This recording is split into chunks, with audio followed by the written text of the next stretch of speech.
लिकुराचे हित लिकुराचे हित जाणी माऊलीचे चित्त। थोडा गेंद वाढवा, मॉनिटर मध्ये गेंद येऊ दे। ऐसी कळवळ्याची जाती करीला भावीन प्रीती। थांब दे।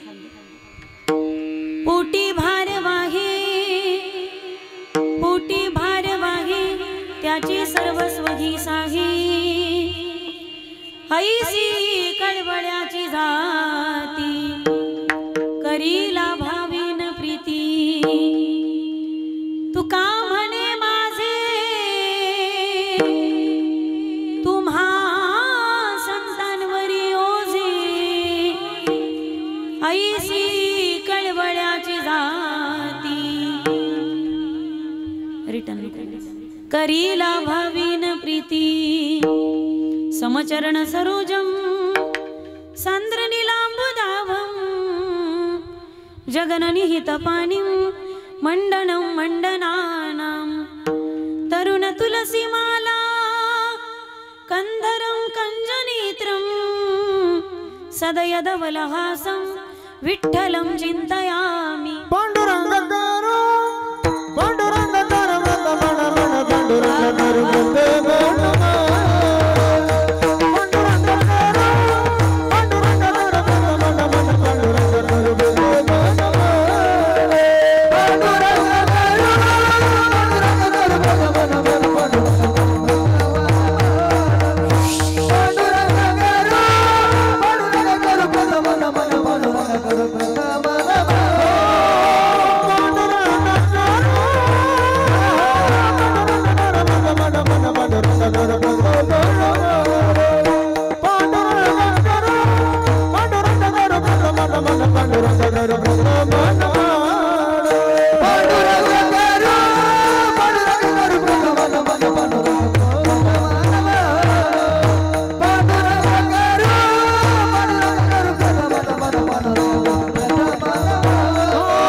दुसरे चरण संतांचिया।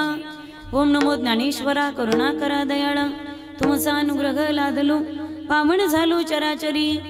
ओम शुक्लां ब्रह्म विचार सार परमा मध्यम जगद्व्यापिनीं विना पुस्तकधारिणीं भयदां जाड्यांधकारां हस्ते स्फटिकमालिकां विदधती पद्मासनीं संस्थितां वन्दे तां परमेश्वरीं भगवतीं बुद्धिं प्रदां शारदां।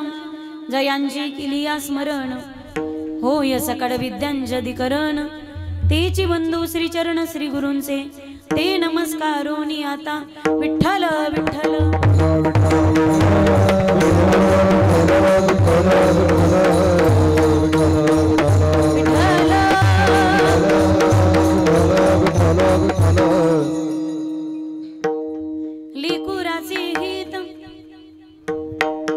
लिकुराचे गीत जाणी माऊलीचे चित्त ऐसी कळवळ्याची जाती करीला भावीन प्रीती। प्रस्तुत कीर्तन रूपी सेवेकरता म्हणजेच निरूपणा करता निवडलेला भंग महान भगवत भक्त संत सम्राट विश्ववंद्य महाराष्ट्र भूषण देहूचे सुप्रसिद्ध साधू वैराग्याचे मूर्तिमंत पुतळे वारकरी संप्रदायाच्या कलशस्थानी असणारे परमार्थातील सर्वोच्च मानबिंदू पंचम पुरुषार्थ पंचम वेद निर्माते या जगताचा संसार सुखाचा व्हावा यासाठी आपल्या स्वतःच्या संसाराची पूर्ण आहुती देणारे जगवंद्य जगमान्य ही हिंदवी स्वराज्याचे संस्थापक छत्रपती शिवरायांचे श्री गुरु किंबहुना राजांनाही उपदेश करणारे। माझा आवाज येतोय का शेवटपर्यंत? चांगला आवाज येतोय का तुम्हाला माझा? जागे आहात ना तुम्ही? झोपले का काय? जागीत का तुम्ही? माना हलवत चला, सिग्नल देत राहा। राजे, आमच्या हातामध्ये माळ असणं हा आमचा परमार्थ आहे। प्रबल वाढवा थोडस। आमच्या हातामध्ये माळ असणं हा आमचा परमार्थ आहे, पण तुमच्या हातामध्ये ढाल आणि समशेर असणं हा तुमचा परमार्थ आहे, असा उपदेश करणारे वैराग्यराग्रसिक संत शिरोमणी संत श्रेष्ठ श्री तुकोबाराय यांचा चारचरणाचा उत्कृष्ट बहुतेकांच्या परिचयाचा गोड असा संतपर प्रकरणातील अभंग बऱ्याच जणांचा भजन घेत असताना हा अभंग ठरलेला असतो, फेवरेट असतो। म्हणजे कोणी जर म्हणलं तर तो म्हणतो तू माझा अभंग काऊन मानलास, मला अभंग तू म्हणायचा होता। इतका सगळ्यांच्या परिचयाचा आहे, आवडीचा आहे। सकाळी सकाळी झोपेत म्हटला जातो म्हणून बऱ्याचदा त्याचा अर्थ आम्हाला तेवढ्या अंशी कळत नाही। संतपर प्रकरणातील अभंग सेवेकरता निवडलेला असून प्रस्तुत अभंगामध्ये श्री संत तुकोबाराय संताचं महत्व जगाला सांगतात। संतत्व जगाला पटवून देत असताना जगद्गुरु तुकोबाराय संतत्वाला मातृत्वाची उपमा देतात, पण संतत्वाला उपमा मातृत्वाची देत असताना, कारण जगात मातृत्व एवढं श्रेष्ठ पात्र कोणतं दुसरं कोणतंच नाही ज्याची उपमा संतत्वाला द्यावी। संतत्व मोठं करत असताना मातृत्व मोठं केलं, मातृत्व समोर ठेवलं, पण संतत्व सांगता सांगता मातृत्वच मोठं झालं। निकृष्ट असलेलं मातृत्व संतत्वाच्या यादीत जाऊन बसलं।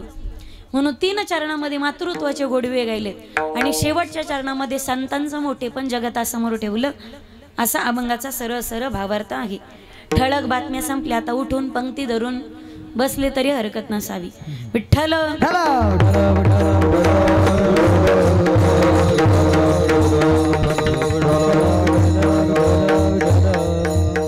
अभंगाच्या भावार्थाकडे वळण्यापूर्वी अल्पासा परिहार द्यायचा तो असा।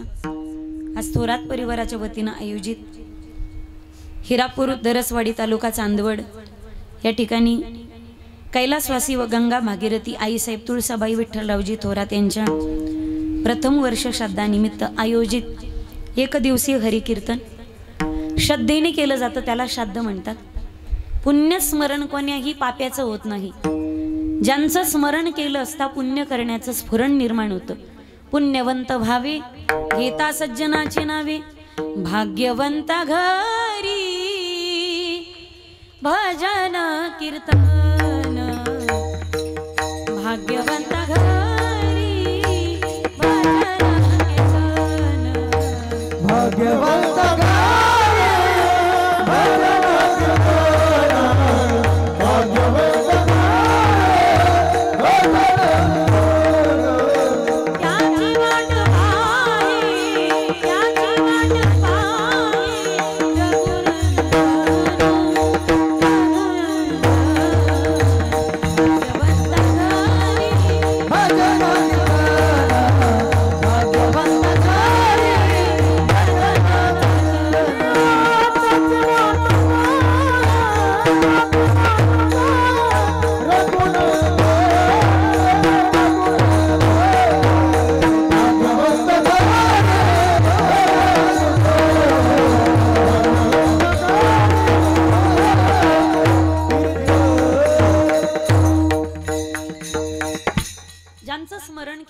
पुण्य करण्याचं स्फुरण निर्माण होतं। आई साहेबांच्या श्राद्धाचा विषय आला आणि परिवारा वाटलं की कीर्तन ठेवावं, हे पुण्यवान असल्याचं लक्षण आहे। कोण्याही पाप्याच्या दारामध्ये ज्ञानोबा तुकोबारायचं गजर होत नाही, टाळ मृदंगाचा निनाद होत नाही, त्याला सुद्धा अनेक जन्माची पुण्यही लागते। तिळ तिळ पुण्य साचा पडे, परी हे बहुता जन्मी जोडे, नाम तुझे वाचेशी आतुडे, समागम घडे संताचा। आई साहेबांना जाऊन या परिवारात 1 वर्ष पूर्ण होते। बाब अत्यंत दुःखाची पण वारकऱ्याच्या घरी दुःख झालं तरी कीर्तनच होतं आणि आनंद झाला तरी कीर्तनच होतं. विठ्ठल सुखा विठ्ठल दुखा तुकया मुखा विठ्ठल. आई साहेबांना जाऊन 1 वर्ष पूर्ण होत आहे. त्यांच्या पश्चात सर्व थोरात परिवाराने मिळून आई साहेबांच्या पश्चात त्यांचे 3ही चिरंजीव श्री साहेबराव विठ्ठलरावजी थोरात, अरुण भाऊ विठ्ठलरावजी थोरात आणि शरद भाऊ विठ्ठलरावजी थोरात. 3 मुलं. आईंना मुलगी नव्हती का? 3 मुलं, 3 सोना, नातवंड पतवंड, सुंदर गोकुळासारखा परिवार असताना 1 वर्षभरापूर्वी आईसाहेबांचं निधन झालं.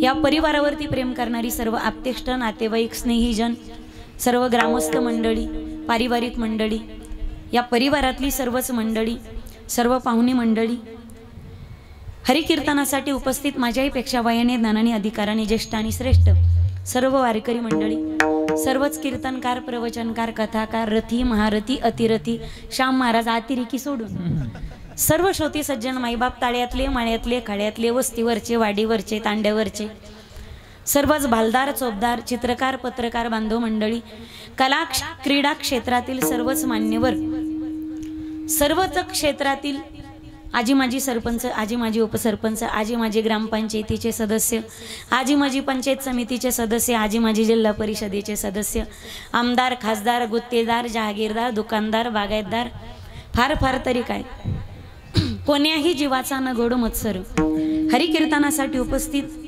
ज्यांच्या गोड पंचपदीने कीर्तनाचा गोड प्रारंभ झाला. सुरुवातीची अत्यंत सुंदर चाल ज्यांनी गायली, गायनाचार्य हरिभक्तीपरायण गान कोकिळा ऋषिकेशजी महाराज नवले, त्याचप्रमाणे हरिभक्तीपरायण गान कोकिळा मधले निळोबा महाराज, त्याचप्रमाणे ज्यांच्या माध्यमातून हरिकीर्तनाचा संपर्क झाला असे गायनाचार्य श्याम महाराज गांगुर्डे, महाराष्ट्र राज्य वारकरी महामंडळ चांदवड सचिव, त्याचप्रमाणे श्री आत्मारामजी पाटील मोहिते, महाराष्ट्र राज्य वारकरी महामंडळ चांदवड अध्यक्ष, मृदंगाची सुंदर साथ करणारे, आपल्या परिसराचं वैभव, हरिभक्तीपरायण आदरणीय ज्ञानेश्वर माऊली महाराज बागल, हरिकीर्तनासाठी उपस्थित सर्व गावकरी, भजनी मंडळी, परिसरातील सर्व भजनी मंडळी आणि वारकरी, सर्व विद्यार्थी, या बालगोपाळांसाठी एकदा मोकळ्या मनानं टाळी वाजवा. न जाणे पुन्हा कोणता महात्मा कोणाच्या रूपात प्रगट होऊ शकतो. भालदार आणि चोपदार त्यांच्याकडे पाहून मी अंदाज बांधत होते स्वराज्यातले आपले मावळे कसे असतील, तिकडे विनेकरी बाबा असतील, ते प्रत्यक्ष पांडुरंगच दिसतायत. वाजवा एकदा टाळी. विनेकार्याचं स्थान सामान्य नसतं. कीर्तनकार एकदाच पाया पडतो, विनेकरी एकदाच पाया पडतो कीर्तनकाराच्या, पण कीर्तनकाराला 2दा दर्शन करावं लागतं विनेकार्याचं. कीर्तनकारापेक्षा सुद्धा अधिकार विनेकार्याचा श्रेष्ठ आहे. यापुढे जाऊन सांगू, टाळकऱ्याचा अधिकार सुद्धा कीर्तनकारापेक्षा जास्त आहे. टाळ म्हणजे प्रत्यक्ष पांडुरंग आहे, टाळाचं स्थान कमी नाही. मग ते इतरत्र कीर्तन झाल्यानंतर कुठेही टाकून पळायचं अजिबात नाही. टाळकऱ्यांच्या गळ्यातला टाळ म्हणजे मूर्तिमंत पांडुरंग आहे. कीर्तनकार चुकला तर मागून फेकून आणायचा, पण अजिबात मागं पुढं पाहायचं नाही. उपस्थित सर्व ज्ञानवृद्ध, वयोवृद्ध, तपवृद्ध, मधले हरिभक्तीपर्यंत तुम्हीच राहिले, गावातले शांताराम महाराज, त्याचप्रमाणे इकडचे. मी पुढे येऊ का माईक घेऊन? मला ऐकायला कमी येतं, मोठ्याने बोला राव, एक तर वेळ कमी. अशोक महाराज, रमेश महाराज, प्रभाकर तात्या, अंकुश तात्या, शिवाजी महाराज, उत्तम महाराज. इकडे कोणी राहिलं का? असेल तर मला सिग्नल देत राहा. हरिकीर्तनासाठी उपस्थित माझे पतिराज, नाही तर कीर्तन झाले तुम्ही म्हणायचे ते तुमचे भाऊ होते का, म्हणजे मिटलं का? लोक काय प्रश्न विचारतील याचा अजिबात नियम नसतो. हरिकीर्तनासाठी माझे पतिराज उपस्थित आहेत, म्हणजे नवरा असला तरी दर्शन घ्यावं लागतं इथं, बायको म्हणून नाही तर कीर्तनकार म्हणून.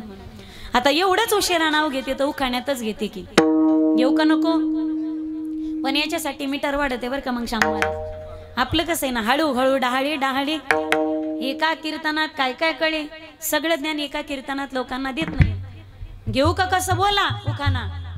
महिला मंडळ तुम्ही आग्रह करता म्हणून घेते, नाही तर मग राहू दिलं असतं. बरं जाऊ द्या, घेऊनच टाकते. पुन्हा वाटत राहील काहीतरी म्हणायचं होतं, राहून गेलं, विकू देऊ नका. येत होते जात होते, खिडकी वाट पाहत होते, खिडकीला 3 तारा अडकी, त्याला घुंगरा भारा, पान खाते 13 घाम येतो जरा जरा, नवरा घालतो इंजिन मारा. तिकडून आला व्यापाऱ्याने दिली सुपारी देते, पाण्याला हंडा घेते, पाण्याला पाणी आणते, आडाचा वाडा बांधते भिंगाचा, वाड्यात वाडे 7 वाडे, आतल्या वाड्यात पलंगावर गादी ऋषी उशीर बशीत कप कापात घडीत वाजला एक, रामेश्वर महाराजांचं नाव घेते मी, पांडुरंगाची लेक विठ्ठल.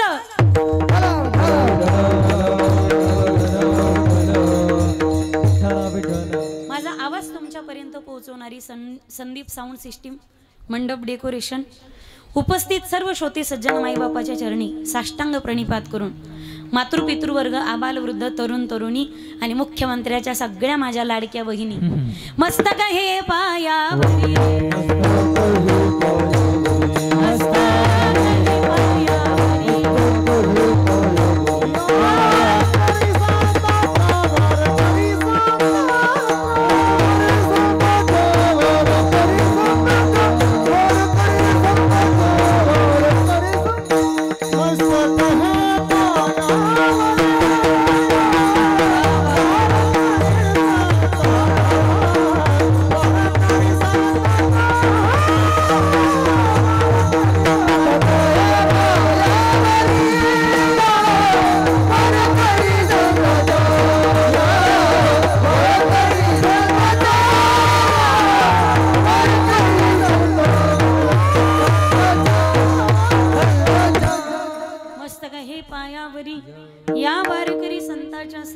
सज्जनाच्या चरणी साष्टांग प्रणिपात करून सेवेला प्रारंभ करूयात.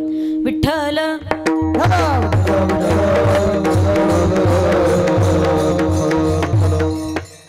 लेकुराची हित जाणी माऊलीची चित्त, अभंग तुकोबरायांचे सर्वांच्या परिचयाचा आहे, सर्वांच्या पाठातला आहे. अभंगाचा अर्थ अत्यंत गोड आहे. माझ्याकडे अत्यंत कमी वेळ, त्याच्यामध्ये कोणी हलणार नाही, डुलणार नाही आणि प्रमाणाव्यतिरिक्त आमच्या महाराज लोकांशिवाय कोणीच बोलणार नाही. मध्ये कमी वेळेमध्ये अभंगाचं चिंतन मला तुमच्या समोर ठेवायचं, त्यामुळे टाचणी पडली तरी आवाज आला पाहिजे, एवढी शांतता अपेक्षित आहे मला. विठ्ठल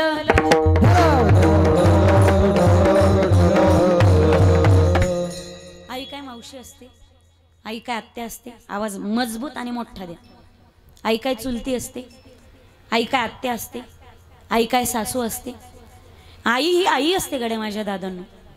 हजारो नातेवाईक एका बाजूला आणि एकटी माय एका बाजूला, मातीची आचित्ती अवघी बालकाची व्याप्ती. एक लड़की देखने के लिए जाओ तो 10-10 खड़ी रहती है, जवानी का जज्बा है, पर एक माँ मर जाए तो लाखों में नहीं मिलती, ये माँ बाप की दुआ का असर है. तुम्ही श्रीमंत असाल तर जग तुमच्या मागे पुढे असेल, तुम्ही देखणे दिसत असाल, हजार मुली सौंदर्यावर फिदा असतील, तुमचा आवाज गोड असेल तर लोक आवाजावर प्रेम करतील, तुम्ही गोड बोलत असता लोक शब्दावर प्रेम करतील, तुम्ही गोड वाजवत असता लोक बोटावर प्रेम करतील, तुम्ही गोड गात असता लोक तुमच्या गळ्यावर प्रेम करतील. पण काहीच येत नसेल अशा मतिमंद लेकरावरती निस्वार्थ प्रेम करणारं जगाच्या पाठीवरचे एकमेव व्यक्तिमत्व ते म्हणजे मातेचं अंतःकरण. जगाच्या पाठीवरती आपला हात न पाहता भविष्य घडवणारे दोनच पात्र आहेत, एक आपली आई आणि दुसरा आपला बाप. विठ्ठल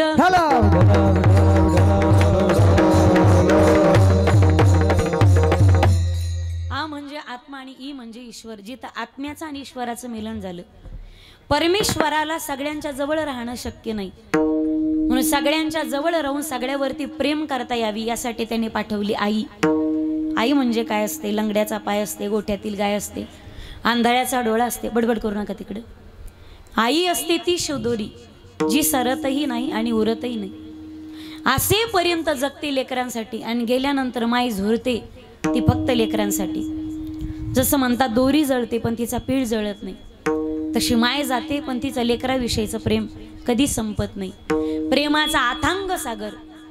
कितीही कीर्तनकार आले, किती तत्ववेत्ते आले, साहित्यिक आले, कविवरी आले, किती कीर्तन केले, कीर्तनकाराचे कीर्तन संपतील, पण मातृत्वाचे गोडवे थांबणार नाही.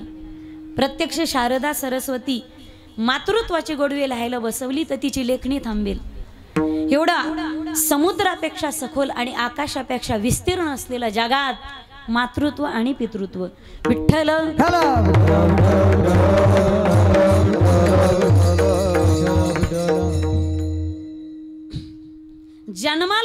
आधीपासून आपल्या लेकरावरती प्रेम करते.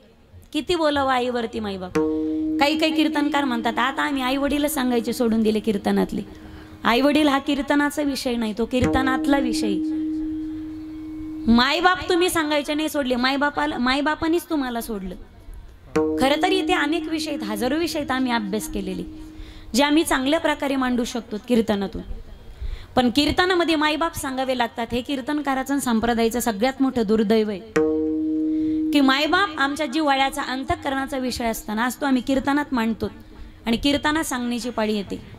भारतातली वाढणारी वृद्धाश्रमाची संख्या आम्ही सुशिक्षित आणि सुसंस्कृत झाल्याचा सगळ्यात मोठा पुरावा आहे. आज मायबाप, घरातले मायबाप वृद्धाश्रमामध्ये गेले, दारातली कुत्रे घरात आले. आज लोक कुत्र्यांना तरी चांगली वागणूक देतात, एवढी मायबापांना बेकार वागणूक आहे. मी खेड्यातलं सांगत नाही, बरं मी शहरातलं बी सांगत नाही. 100% खेड्यातलंही नाही, 100% शहरातलंही नाही. विठ्ठल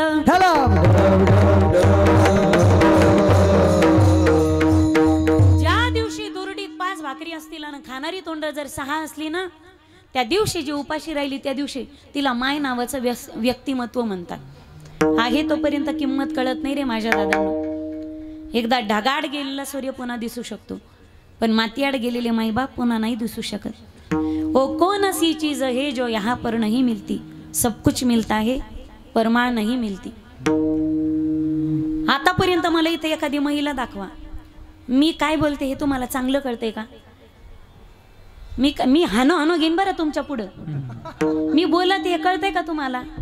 माझी भाषा कळते ना तुम्हाला? गडी माणसं, पुरुष मंडळी, मग तुम्ही असे धरून आणल्यावनी तोंबल्यावनी काऊन पाहू राहिले माझ्याकडे? तुमची माय काय दुश्मनी का? मोकळ बसा, बेटा बेटा सावधान, माईकडे पहा एकदा. थोडं गालात हसा, स्माइल प्लीज. हसाराव एखादीशी छाती चमकून भुसकून मरून जाता, मग हसायचं राहून जातं, सगळंच राहून जातं. विठ्ठल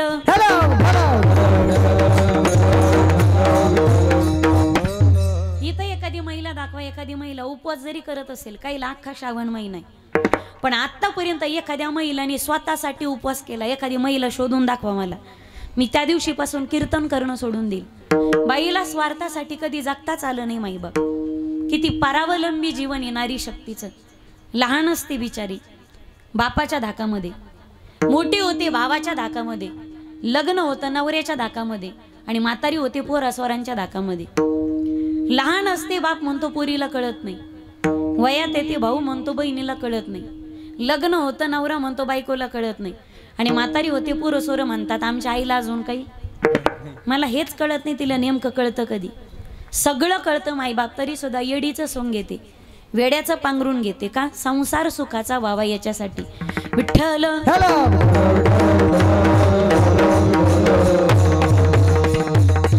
आतापर्यंत तिने उपवासही केलेला असेल, नवऱ्याचा आजार बरा होऊ दे, पोराला नोकरी लागू दे, पोरीचं लग्न होऊ दे, पोराला पोरगी होऊ दे. आतापर्यंत बाई उपवासही करत असेल तर स्वतःच्या घरासाठी आणि कुटुंबासाठी जगते. भारतीय नारी इतकं समर्पण जगातल्या कोणत्याच देशामध्ये तुम्हाला शोधूनही सापडणार नाही. म्हणून भारतीय नारी म्हणजे काय तर त्याग आणि समर्पणाची सगळ्यात मोठी मूर्ती आणि सगळ्यात चांगलं उत्तम उदाहरण म्हणजे भारतीय नारी. विठ्ठल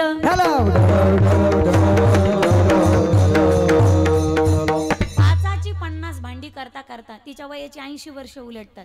स्वतःसाठी जगायचंच राहून जातं. घरात जर एकच कप दूध असेल, पुरुष मंडळी, घरात जर एकच कप दूध असेल आणि नवऱ्याने जर चहा मागितला तर बायको नवऱ्याला दुधाचा चहा करीती. तुम्ही सारे मुंजे आहेत का? निदान माना तरी हलवत जरा, कदरलेवणी नका बसू. रातभर प्रवास झाला माझा. तुम्ही जेवढे फ्रेश बसलाल, टीट फॉर टॅट ए यथामम प्रपद्यन्ते तांस तथैव धजाम्यहम. तुम्ही माझ्यासाठी जसे मी तुमच्यासाठी तसे. तुम्ही चांगलं ऐकलं तर मी चांगलं बोलणार, आणि तुम्ही एका टंगळ मंगळ केली तर मी बी टंगळ मंगळच बोलणार. विठ्ठल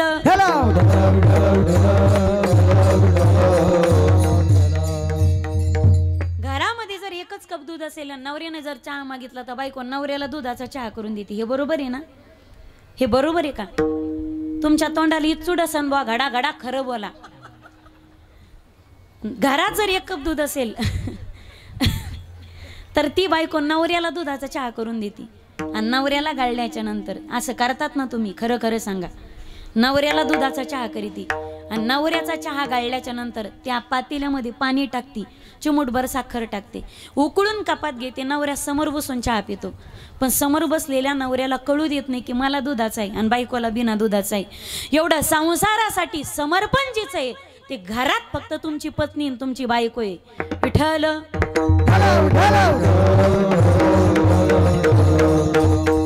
तिनं बांधलं घराटा, दिला विसावा निवारा. तिनं बांधलं घराटा, दिला विसावा निवारा. घेऊन या पंखाखाली भरविला मुखी चारा. ओढ रक्ताला लागली लागे चाहूल फुटाया. आज घायाळ पक्षीनी जाई पिलाना भेटाया. माया मंदिर हलले लागे कळस फुटाया. आज घायाळ पक्षीनी जाई पिलाना भेटाया. आज घायाळ पक्षीनी जाई पिलाना भेटाया. उडाली पक्षीनी गेली अंतराळी. उडाली पक्षीनी गेली अंतराळी. उडाली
माई कुठेही जात असेल पण तिचं चित्त मात्र लेकरांमध्ये अडकलेलं असतं. सूत्रदोरी जीव सूत्रदोरी जीव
एक जीव आहे तोपर्यंत झुरते लेकरांसाठी आणि गेल्याच्या नंतर मातेचा जीव अडकतो. पूर्वी पहा तुम्ही अजूनही बाळंतीन जर वारली, बाळंतीन वारली ती लेकरासाठी परत येऊन म्हणून राळे पेरतात. समज आहे की व्यस्ता व्यस्ता तिला दिवस उजाडतो आणि ती तिथून पुढे माघारी जाते. हे मातृत्वाच्या प्रेमाचं सगळ्यात मोठं उदाहरण आहे. कॅमेरामन चप्पल काढा प्लीज. राजकीय कार्यक्रम नाही, ही कीर्तनी. विठ्ठल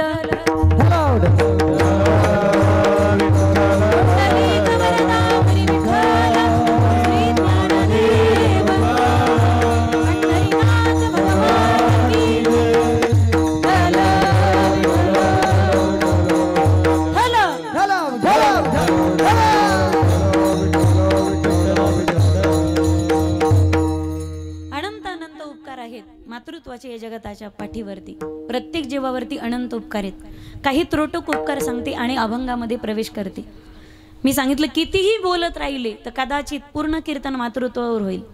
आयुष्य बरे जरी बोलत राहिले तर माझं आयुष्य संपेल, मी थकेल, माझे शब्द संपतील, पण मातृत्वाचे उपकार माझ्यासारख्या पामराला शब्दातही व्यक्त करता येणार नाहीत. त्रोटक उपकार तसं पाहिलं तर मातृत्वाचे अनंत उपकार जगाच्या पाठीवरती आहे तोपर्यंत किंमत करा रे माझ्या दादांनो. आहे तोपर्यंत आम्हाला किंमत कळत नाही. कदाचित रुसून गेलेला व्यक्ती पुन्हा दिसू शकतो 2-4 वर्षांनी, त्याची वाट पाहत होता आपण, पाहण्यासाठी निदान मोभा तरी असते आपल्याला. पण ढगाच्या आड गेलेला सूर्य पुन्हा दिसू शकतो. मातीच्या आड, पडद्याच्या आड, काळा आड गेलेले माईबाप पुन्हा जगाच्या बाजारामध्ये कोट्यावधी रुपये देऊन सुद्धा विकत भेटत नाही. हे जगातलं सगळ्यात मोठं दुर्दैव आहे. विजला हो नंदादीप कसा जाऊ मी मंदिरी, सावडी ग माझी माया मला किती व प्रेम दे. विजला हो नंदादीप कसा जाऊ मी मंदिरी, आई थोर तुझे उपकार,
परी मी लाडके तुझे अपत्य, देऊनी थोर मला संस्कार, आई थोर तुझे उपकार. अनंत उपकार आहेत मातृत्वाचे. एक 5-6 उपकार तुमच्या समोर ठेवते आणि प्रथम चरणामध्ये प्रवेश करते. अनंत उपकार ते मातृत्वाचे, पण जगाच्या पाठीवरती प्रत्येक जीवावरती पहिला उपकार मातृत्वाचा. जिना विश्वाच्या पाठीवरती ओळख पाळख नसताना स्वतःच्या गर्भामध्ये पहिलं पाऊल ठेवायला जागा दिली ती आपली आई होती. हा मातृत्वाचा प्रत्येक जीवावरती पहिला उपकार आहे. टाळी वाजवा, विको कमी करा. आणि असंच काही आवडलं तर टाळी वाजवायची मेहरबानी करी जा. माझ्याकडे तुमलेवणी पाच जाऊ नका. विठ्ठल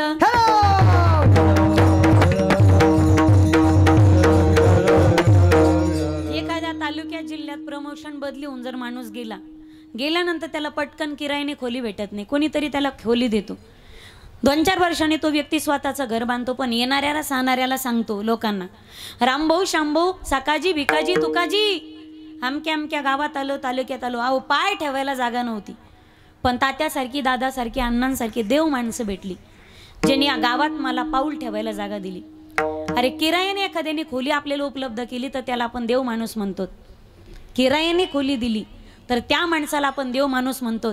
ज्यांना विश्वाच्या पाठीवरती ओळख पाळख नसताना गर्भामध्ये पहिलं पाऊल ठेवायला जागा दिली ती आपली आई होती. हा प्रत्येक जीवावरती माईचा पहिला उपकार आहे. आईचा दुसरा उपकार, पटकन बसा कुठेतरी. विठ्ठल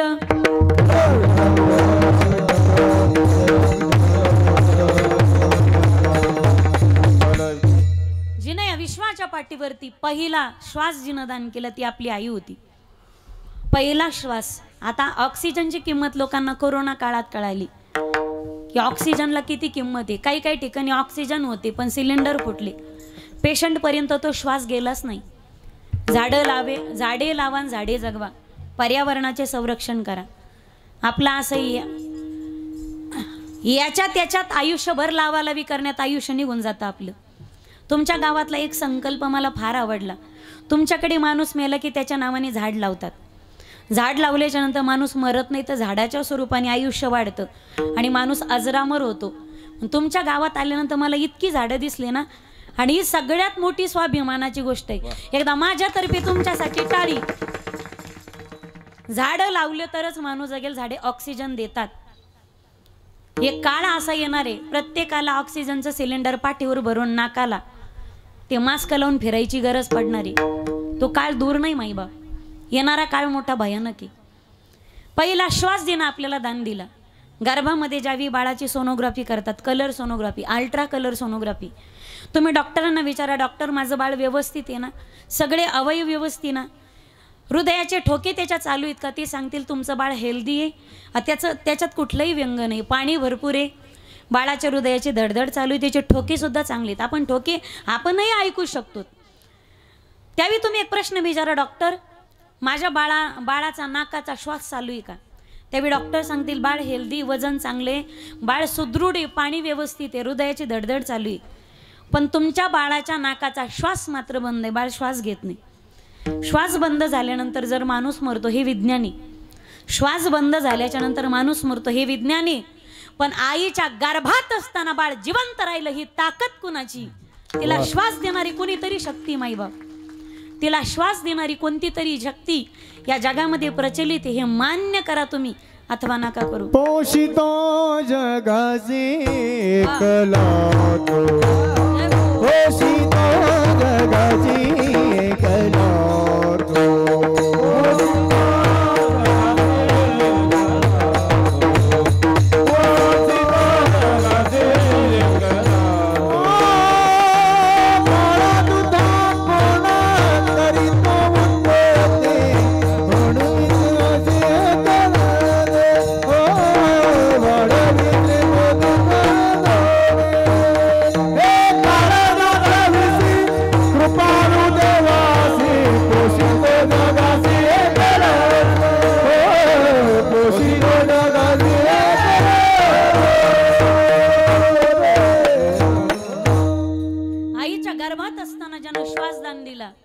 ती शक्ती प्रचलित आहे, त्याला परमात्मा म्हणा, त्याला आत्मतत्व म्हणा.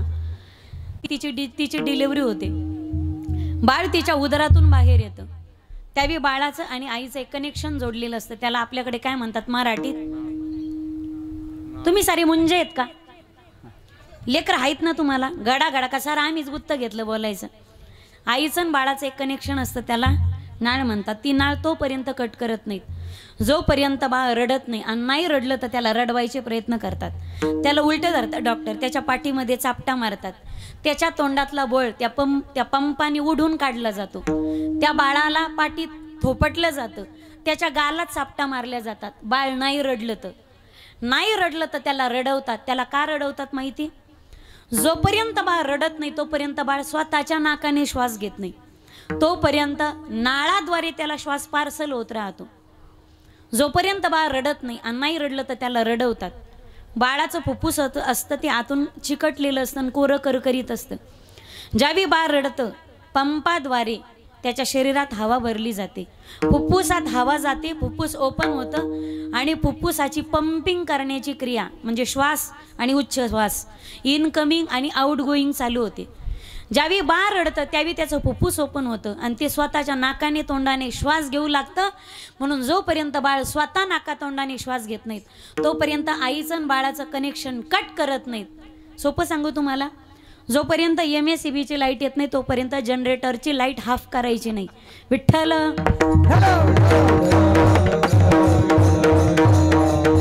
डॉक्टरांना विचारा तुम्ही, डॉक्टर श्वास बंद झाला तर माणूस मरतो हे विज्ञानी, पण बाळ आईच्या पोटात जिवंत राहिलं. बाळाला श्वास कोण देत होतं? त्यावेळी डॉक्टर सांगतील या बाईंनी घेतलेला श्वास, अर्धा श्वास त्यांच्यासाठी त्या घेत होत्या. आणि गर्भवती असणारी ही महिला अर्धा श्वास तिच्या बाळाला नाळेद्वारे पार्सल करत होती. जिनं गर्भामध्ये असताना लेकरासाठी श्वास सुद्धा दान केला, हा प्रत्येक जीवावरती मातेचा दुसरा उपकार आहे. विठ्ठल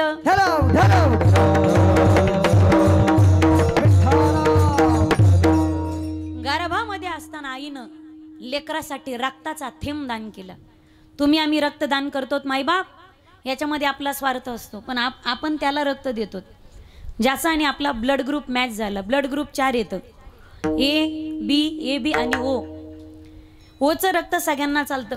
ओ वाल्याला ओचंच चालतं, ए वाल्याला एचं चालतं, ओचं चालतं, बी वाल्यांना बीचं चालतं, ओचं चालतं, बी वाल्यांना एचं चालतं, बीचं चालतं, बीचं चालतं, ओचं चालतं. मला सगळ्यांचं चालतं रक्त, मी AB पॉझिटिव्ह आहे. ओ वाल्याला फक्त ओचंच चालतं आणि ओचं रक्त सगळ्यांना. ओला दाता म्हटलंय, ओ वाल्याला फक्त ओचंच चालतं.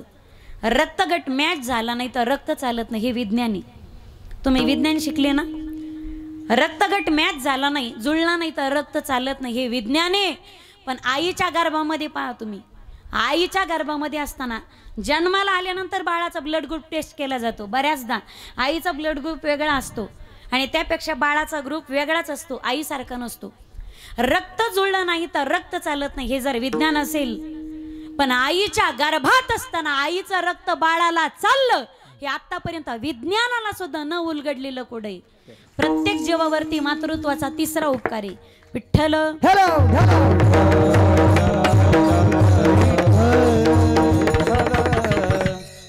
या विश्वाच्या पाठीवरती जिनं पहिला दुधाचा थेंब लेकरासाठी दान केला ती आपली आई होती. चौथा उपकार या 5000च्या सॅरेलेकच्या डब्याला माईच्या दुधाची सर कधीच येणार नाही. आईचं दूध दूध नसतं तर ते तान्ह्या लेकरासाठी अमृत असतं. आजही पाहतो मी दष्ट आणि पुष्ट करण्याची ताकद आईच्या दुधामध्ये, आणि नाही आईचं जमलं तर दुसरी गाईच्या दुधामध्ये. बरोबर आहे ना? गाईच्या दुधामध्ये. गाय ही हिंदू धर्माची माता आहे. गवामध्ये वसाम्यहम, जे क्षेत्री गो हत्यागडे ते क्षत्री पर्जन्य पडे अवर्षण गडे बहुकाळ. तुम्हाला जर मला प्राप्त करायचं असेल तर गवामध्ये तुम्ही गायीची सेवा करा. ज्याने गायीची सेवा केली त्याला परमात्मा प्राप्त होतो. गायीचं दूध दूध नाही, गायीचं दूध अमृत आहे. गायीचं गोमूत्र औषधी. 350 पेक्षा जास्त रोग गायीच्या दुधाने बरे होतात. एक जण मला मागे म्हटला, ताई गाय म्हणजे तुमची माता आणि म्हैस कोणी? म्हणलं म्हशीला मावशी समजतो, तो म्हैस कमून आई नाही. म्हणलं गायीचं गोमूत्र लोक औषध आणि प्रसाद म्हणून पितात, म्हशीचं पिऊन दाखव. विठ्ठल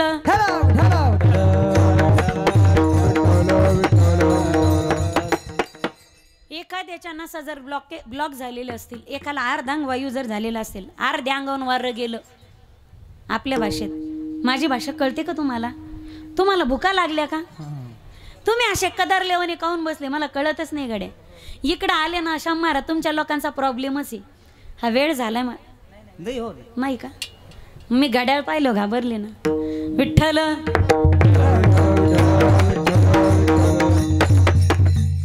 इकडं आल्यावर इतका प्रॉब्लेम आहे. तुम्ही श्रीमंत लोक येते, तुम्ही वैभवाचा परमार्थ करते, तुमच्याकडे आमदार खासदार बागायतदार गुत्तेदार सगळेच आहेत, पण तुम्ही कीर्तनात बसले तर एकरूप होऊन कीर्तन ऐकत नाही. हा प्रॉब्लेम आहे गड्या तुमचा काहीतरी. विठ्ठल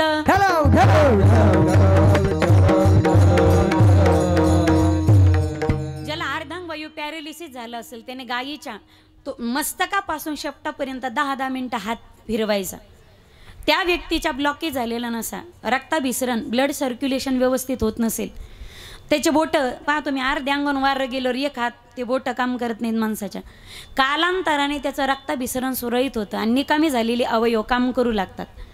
गायीच्या जवळ दररोज 10-10 मिनटं 20-20 मिनटं बसून जर गायीची मान गायीचं अंग जर खाजलं, जुने शेतकरी पहा तुम्ही जनावरवरती प्रेम करायचे माया करायचे, त्याचं अंग खाजवायचे. किती महाभयानक जरी रोग असेल तर गायीला खाजल्याच्या नंतर गायी इतकी पवित्र आहे, गायीच्या अंगातून ज्या पवित्र लहरी बाहेर पडतात, गायीच्या संपर्कात गेल्याच्या नंतर ती भयानक भयानक महाकाय असणारे आजार सुद्धा माणसाचे बरे होतात. गायीचं दूध दूध नाही अमृत आहे. गायीचं गोमूत्र इतकं पवित्र आहे गायीचं की ते गोमूत्र पंचगव्य गायीचं पिल्याशिवाय माणसाला यज्ञ करण्याचा सुद्धा अधिकार प्राप्त होत नाही. हे पंचगव्य म्हणजे भानगड काय? गाईचं दूध, गाईचं दही, गाईचं शेण, गाईचं गोमूत्र आणि त्याच्यामध्ये थोडासा मध, हे विशिष्ट रसायनामध्ये प्रमाणात रसायन एकत्रित करतात आणि त्या याज्ञिकाला, त्या यजमानाला, ते पंडितजी, ते ब्राह्मण, ते गुरुजी चमचा चमचा प्यायला देतात. एरवी शेण खाणं चांगलं नाही, बरोबर आहे ना? एरवी शेण खाणं सांग, आता काही खात असतील तो त्यांचा प्रॉब्लेम असतो. एरवी शेण खाणं चांगलं नाही, पण गायीचं शेण खाल्ल्याशिवाय आम्हाला यज्ञ करायचा सुद्धा अधिकार प्राप्त होत नाही. विठ्ठल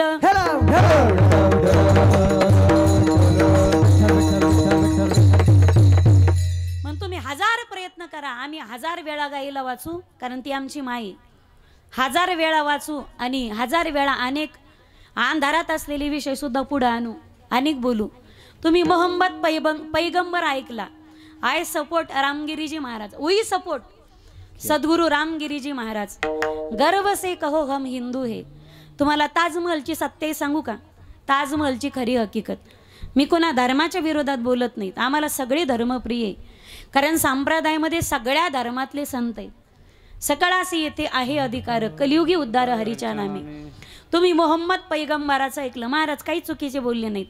त्यांच्या मौलाने बऱ्याच ठिकाणी उल्लेख केलेला आहे. स्वतः आपण पुस्तकं वाचूयात ना आणि मग खरं खोटं करूयात. हा निषेध करण्याची अजिबात गोष्ट नाही, जे खरं आहे. आणि नेमकं असं होतं, थबद्या, खरं बोललं तर सख्या आईला पण राग येतो. बऱ्याचदा खरं, सच बहुत कडवा होता आहे, कटू सत्य ज्याला म्हटले.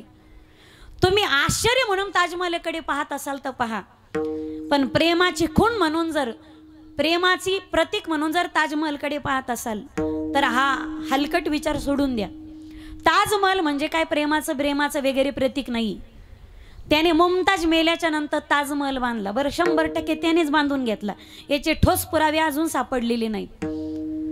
त्याने मुमताज मेल्याच्या नंतर ताजमहल बांधला, बायको मेल्यानंतर बांधलेला आहे. इतका दुष्ट होता तो शहाजहान. मुमताज त्याची बायको इतकी सुंदर होती आणि जितके वर्ष संसार केला तिने, 14 वर्षात तिला मला वाटतं 9 का काहीतरी आपत्ती झाली होती, का 14 झाली होती. आणि ज्यावेळी मुमताज वारली त्यावेळी कमी वयात लग्न झालेलं, कमी वयात तिला आपत्ती झालेलं. ज्यावेळी मुमताज वारली त्यावेळी तिची मोठी मुलगी ही 14 का काहीतरी वर्षाची होती, ती हुबेहूब मुमताज सारखीच दिसत होती. ज्यावेळी शहाजहाने स्वतःच्या पोटच्या लेकीकडे पाहिलं आणि त्या पोटच्या लेकीत त्याला त्याची बायको दिसू लागली, त्याने मौलाना बोलवले, हे खरं खरं सांगते मी, आणि याला सांगायला सुद्धा धमक लागती बरं का, तुमच्या साऱ्याच्या जीवावर सांगते मी, खबरदार कीर्तन झाल्यावर मला एकटीला सोडलं तर मी साक्षीदार म्हणून तुम्हाला उभं करीत असते. मग त्यावेळी त्याने त्यांच्या मौलानांना बोलवून सांगितलं, मौलाना साहेब, माझी मोठी मुलगी मला माझी बायको दिसते, तिच्याशी मी लग्न केलं तर चालेल का? कठोर अंत करून ऐका, कदाचित दगड पाझरतील, दगडाच्या अंतकरणात पाझर फुटेल, ऐकावं लागेल तुम्हाला, जरी कटू असेल पण हे सत्य. माझी मोठी मुलगी बायको सारखी दिसते, मी तिच्याशी लग्न केलं तर काय हरकत आहे? मौलानाने सांगितलं, ज्याने झाड लावलं त्याला फळं खाण्याचा अधिकार आहे, त्याला मान्यता दिली, त्याने त्याच्या पोरीसोबत लग्न केले. एवढ्या दुष्ट प्रवृत्तीचे माणसं आहेत. म्हणून आजपासून खबरदार, ताजमहलला जर तुम्ही प्रेमाचं प्रतीक समजत असाल तर, अरे तुम्हाला प्रेमच शिकायचं असेल तर आमच्या हिंदू धर्मात या, कधीतरी रामायण वाचा. आणि रामप्रभूने स्वतःची पत्नी प्राप्त करण्यासाठी अशक्यातली गोष्ट शक्य केली. समुद्रावरती दगड तारले आणि समुद्रावरती सेतू बांधला, पलीकडे गेले, रावणासारख्या राक्षसाचा वध केला आणि आपली प्रियतमा किशोरीजी वैदेही सीता मातेला परत मिळवलं. याला हिंदू धर्मामध्ये प्रेमाचं प्रतीक म्हणतात. विठ्ठल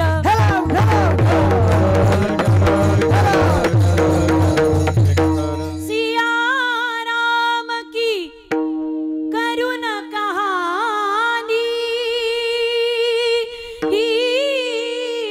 एक ही चंदन एक ही पानी. सिया राम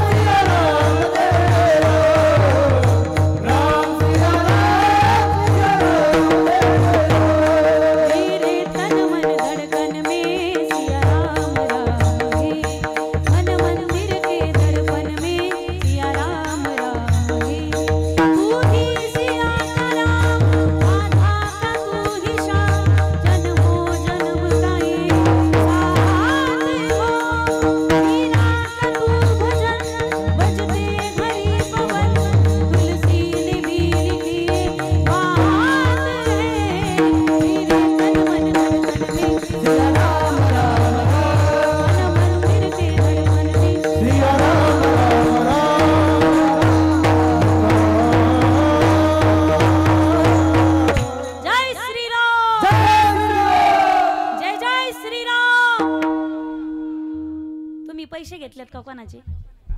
ताट बसा एकदा. जय श्रीराम, जय जय श्रीराम. विठ्ठल.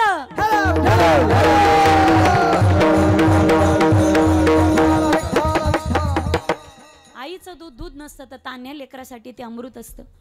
इथं बसलेल्या प्रत्येकाच्या शरीरातली हाडं आईच्या दुधापासून दष्ट आणि पुष्ट झालेली.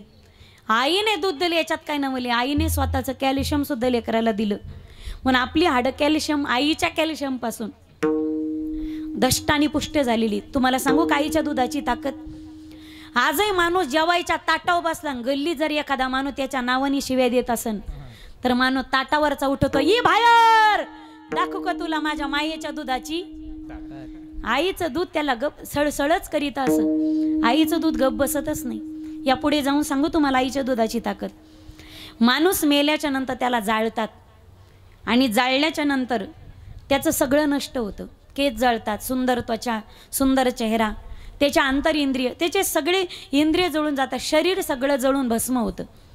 पण ज्यावेळी आपण राखेत सावडायला जातो ना त्या माणसाला, तेव्हा राखेमध्ये आपल्याला विशिष्ट घटक आढळतो. ते म्हणजे माणसाच्या शरीराची हाडं. हाडं असती, हाडं सगळं जळतं माणसाचं, पण ज्या हाडांना अग्नी सुद्धा जाळू शकत नाही, ही मातेच्या दुधाची ताकद आहे. प्रत्येक जीवावरती चौथा उपकार आहे आईचा. तुम्ही इतिहास शिकले ना सगळेजण. मोहिंजोदाडो आणि हडप्पा संस्कृतीचं उत्खनन झालं आणि त्या उत्खननामध्ये तुम्ही जर प्रतिष्ठानला आलेला असाल, मी पैठणची कन्या आहे, मी सोनजरी जालन्याची असले तरी छत्रपती संभाजीनगरची पोरगी मी पैठणची. त्या पैठणमध्ये गोदावरीच्या पलीकडे नदी, गोदावरी मातेच्या पलीकडे पालथी नगरी म्हणून आहे. तुम्ही इतिहास ऐकला असेल, कधी घरी गेल्यानंतर सर्च करा तुम्ही पैठणची हिस्ट्री, पालथी नगरी. तिथे गेल्याच्या नंतर अजूनही लोकांनी जर खांदलं तर त्यांना गोष्टी सापडतात, त्यांना सोन्याचे हांडे सापडतात, पण सगळ्या गोष्टी पालथ्या सापडतात. आमच्याकडे मंठ्याजवळ म्हणजे जालना जिल्ह्यामध्ये एक हेलस म्हणून गाव आहे, मागे कथा होती आमची, त्यांनी इतिहास सांगितलं. मी एवढं जवळ गाव आहे पण अजून माहिती नव्हता. त्या हेलसचं नाव आहे हेलावंती नगरी. हेलावंती तुम्हाला माहिती आहे, मेहकरचं नाव आहे मेघांकर नगरी. तिथं असलेला बालाजी, तिरुमाला तिरुपती सुद्धा तसं स्वरूप नाही, तिथल्या बालाजीचं स्वरूप वेगळे. दिवसातून 3 वेळा त्या मेघांकर नगरीच्या मेहकरच्या बालाजीचं स्वरूप बदलतं. मी इतिहास ठेवते तुमच्या समोर थोडासा. त्या पालथ्या नगरीमध्ये सगळे अवशेष सगळ्या गोष्टी सापडतात, सोन्याचे हांडे सापडतात, तिथे दबून मेलेल्या माणसाचे सापळे सापडतात अजून. अरे लोखंड जर जमिनीत वर्षभर पुरून राहिलं तर त्या लोखंडाची माती होते. सोनं जर हांड्याशिवाय जमिनीत पुरून टाकलं तर त्या सोन्याचे सुद्धा कालांतराने माती होते. हांड्याशिवाय लोखंड जमिनीत राहिलं तर त्या लोखंडाची माती होते. पण हजारो वर्ष झाली, शेकडो वर्ष झाली, माती खाली दडपून राहिले तरी सुद्धा ज्या हाडांची माती माती करू शकली नाही, ही ताकद फक्त आईच्या दुधाची. प्रत्येक जीवावरती माईचा उपकार आहे. विठ्ठल.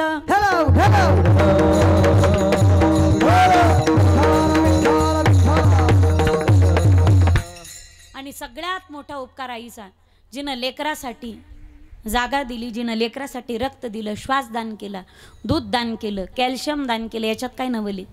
सगळ्यात मोठा उपकार जगाच्या पाठीवरती, जो उपकार जगाच्या पाठीवर कोणीच दान करू शकत नाही. जी गोष्ट माणसाला जगामध्ये सगळ्यात मौल्यवान असते, कदाचित पैशाने दुसऱ्या गोष्टी खरेदी करता येईल, पण एक गोष्ट पैशाने विकत घेता येत नाही जगाच्या बाजारात, ती म्हणजे आबरू, ती म्हणजे इज्जत.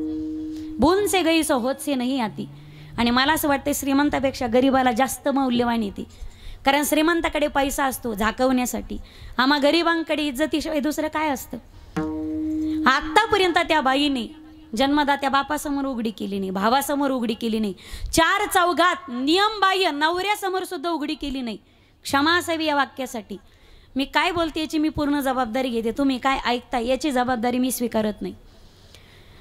ज्या बाईने आतापर्यंत सांभाळून ठेवली स्वतःची आबरू, जिला जीवापेक्षा प्राणापेक्षा सुद्धा अतिशय गरजेची, फार किमतीची, फार महत्वाची, 50 माणसामध्ये तान्ह्या लेकराची जर आई बसलेली असेल आणि तिच्या मांडीवरचं 6 महिन्याचं जर लेकरू रडायला लागलं तर त्यावेळी तान्ह्या लेकराची आई स्वतःच्या आबरूचा नाही तर लेकराच्या भुकेचा विचार करते, स्वतःच्या इज्जतीचा नाही तर स्वतःच्या लेकराचा विचार करते. 50 माणसाच्या मधात माय बसलेली असू द्या, लेकरू रडायला लागलं ना तर ती माय त्या लेकराच्या अंगावरती पदराचं अंग भरून पांघरून घालते, लेकराला छातीशी लावते आणि लेकराची भूक शमवते, त्याच्या दोंडामध्ये 2 दुधाच्या धारा होते. 50 माणसात बाई बसली, तो स्वतःच्या आब्रूचा नाही, स्वतःच्या इज्जती नाही, स्वतःच्या लेकराच्या भुकेचा विचार करते. हा आईचा जगाच्या पाठीवरती लेकरासाठी सगळ्यात मोठा उपकारी. सदैव लेकरासाठी झुरते आणि सदैव लेकराच्याच हिताचा विचार करते. अभंगाचं प्रथम चरण.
सदैव आपल्या लेकरासाठी झुरते, लेकराचाच विचार करते.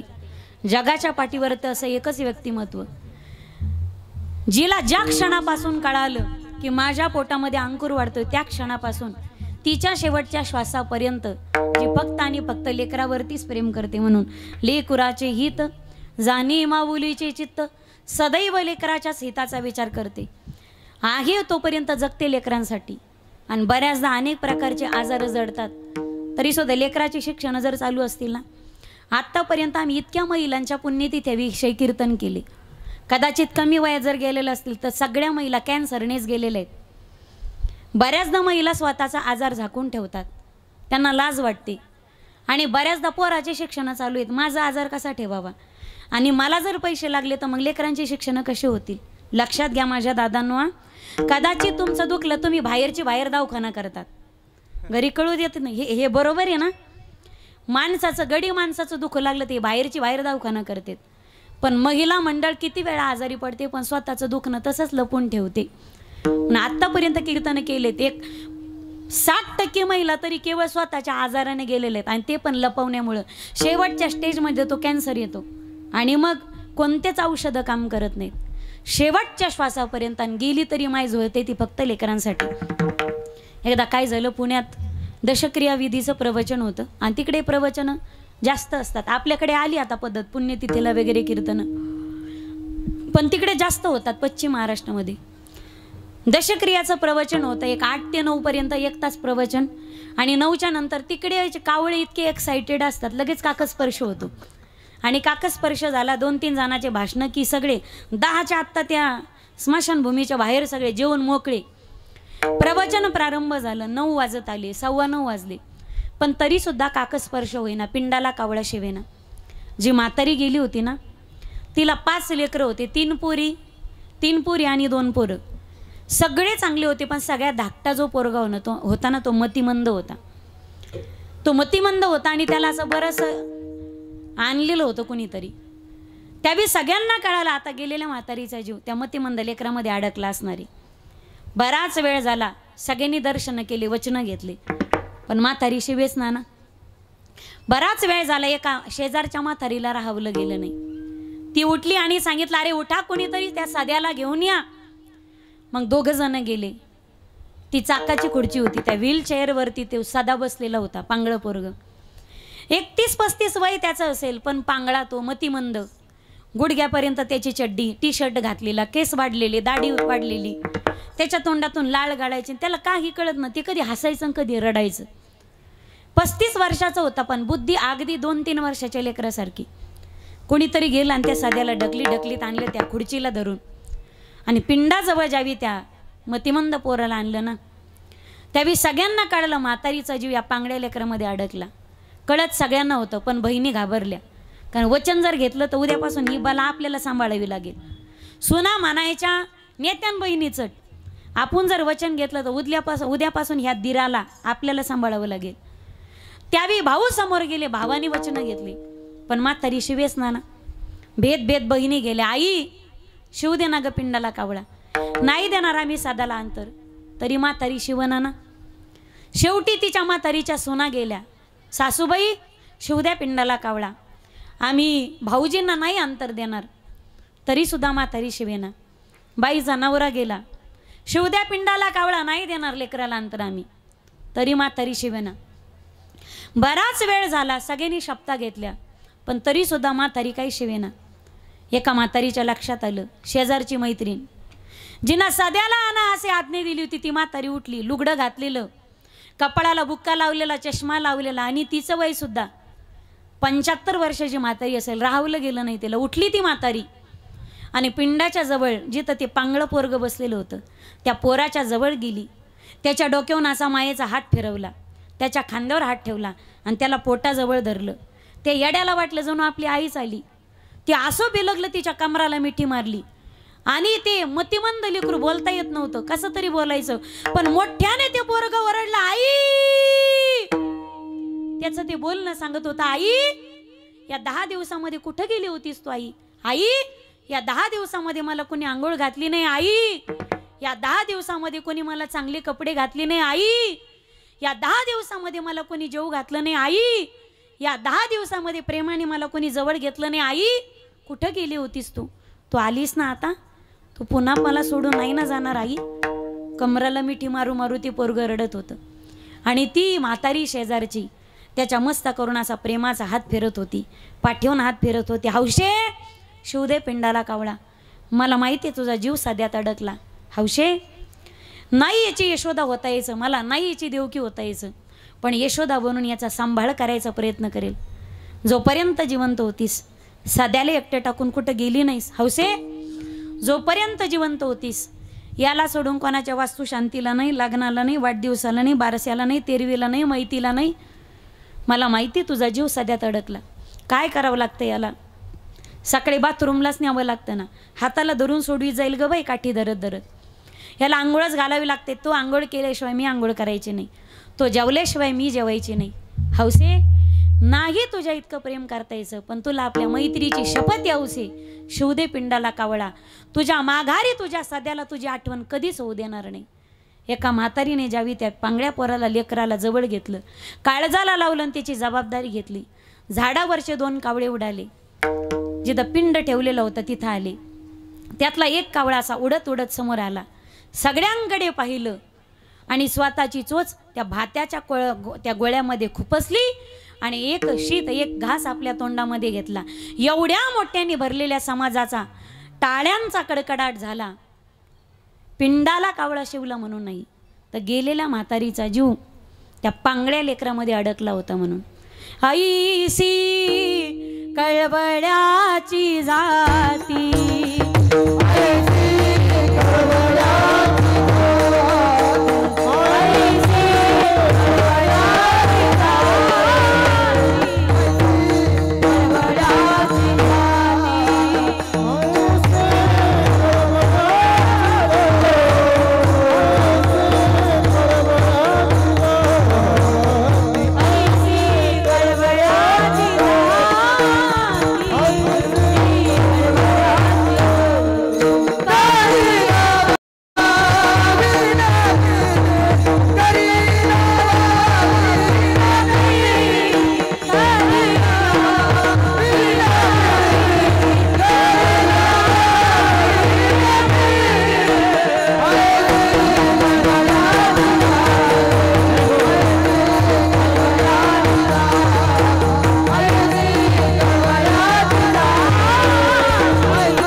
अशा वाजवू नका, मोकळ्या कीर्तनातल्या टाळ्या वाजवा, वाजवा.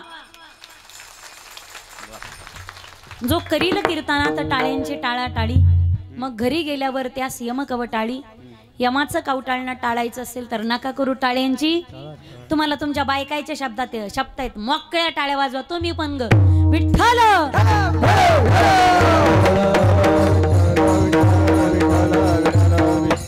ऐसी कळवळ्याची जाती करीला भावीन प्रीती. जिनं कळ दिली ना तिला कळवळ असतो माई बाप.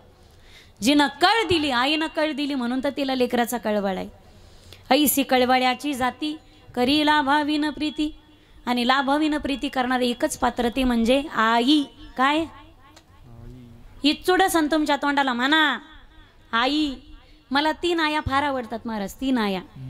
एक रामची आई म्हणजे कौसल्या माता म्हणा, एक रामची आई म्हणा, एक रामची आई, दुसरी श्यामची आई आणि तिसरी आमची आई, आपली आई. 3 आया मला फार आवडतात. एक रामची आई कौसल्या माता. तुम्हाला माहिती आहे रामायण म्हणजे त्यागाची मूर्ती, त्याग आणि समर्पण, सत्य आणि समर्पणाची कथा म्हणजे रामकथा. रामप्रभूंनी 14 वर्षाचा वनवास स्वीकारला, पण या पाठीमागे संस्कार कौसल्या मातेचा होता. मला ना कसं तरीच व्हायला ते फॅन माझ्याकडे करा बरं. विठ्ठल विठ्ठल विठ्ठल विठ्ठल विठ्ठल विठ्ठल विठ्ठल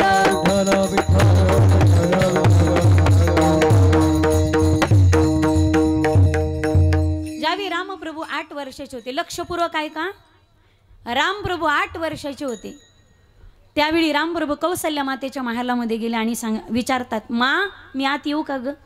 राम असं काय विचारतोस. राघव आईच्या महालामध्ये येत असताना लेकराला कुठे विचारावं लागतं का. त्यावेळी रामप्रभू म्हणतात, आई लेकरावरती प्रेम करायला सुद्धा आईला कोणाची परवानगी घ्यावी लागत नाही. असं का बोलतोस राघव, तू आडवं बोलतोयस. नाही मा मी आडवं नाही बोलत, पण मा तू जेवढं माझ्या 3 भावावरती प्रेम करतेस ना, थोडं घेऊन द्या. तू माझ्या 3 भावावरती जेवढं प्रेम करतेस ना तेवढं प्रेम तू तुझ्या राघवर नाही करत. हे वाक्य ऐकलं त्यावेळी कौसल्याच्या डोळ्यात पाणी होतं. कौसल्या मा खाली बसली, रामाला काळजाला लावलं. राम तू बोलतोयस ते खरंय, जेवढं प्रेम मी तुझ्या 3 भावंडावर करते तेवढं प्रेम तुझ्यावरती करत नाही. याचं कारण माहिती तुला, कारण तुझ्यावर प्रेम करायला तुझ्या 2 आया आहेत ना. मी नाही केलं काय आणि केलं प्रेम, याने काय फरक पडतो. राघव तुला कदाचित कळणार नाही. तुझी आई म्हणजे काय फक्त तुझी आई नाही, तरी अयोध्येची मोठी महाराणी आणि रघुकुलाची सगळ्यात मोठी थोरली सुनी. आणि राघव घरामध्ये जे मोठे असतात ना, थोरले असतात ना, त्यांच्याकडून कुटुंबाच्या फार मोठ्या अपेक्षा असतात.